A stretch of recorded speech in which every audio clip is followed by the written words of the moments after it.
এতদিন তো বোনরা ছিল, মেয়ের বার্থডেতে এসেছিলো, কয়েকদিন ভালোই কেটে গেল। আর আজকে ওরা চলে যাবে আর মনটা ভীষণ খারাপ লাগছে। ওদেরকে বললাম তোরা কিছু খাবি, বললো না কিছুই খাবো না। আর ওরা হাওড়া বালুরঘাট যে ট্রেনটা আছে ওখানে ধরবে। এখন বাজে 5টা, আর 5টার সময় যদি না বেরোয় তাহলে অনেকটা কিন্তু লেট হয়ে যাবে। আর ট্রেনটা মনে হয় 7টা 50-এ। আর আমাদের বাড়ি থেকে যেতেও তো টাইম লাগে 1.5 ঘন্টার মতন। আর দেখো ওরা সবাই রেডি হচ্ছে, ব্যাগটা পত্র সব গোছানো রেডি।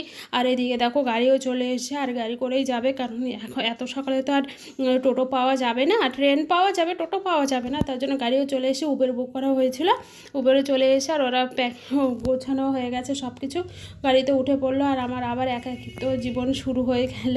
মানে কেউ আসলে না ভালো লাগে, আর আমি তো যেতে পারি না, আমার বাবার বাড়িটা অনেকটাই দূর, একা একা যেতে পারি না। আর খুব হাসি মজাতেই ছিলাম কয়েকজন। আর চলো বন্ধুরা, ওরা যাক ভালোভাবে। আর আমি ব্লগটা এখানেই শেষ করছি। কেমন লেগেছে অবশ্যই কমেন্ট করে জানাও। Bye, tata.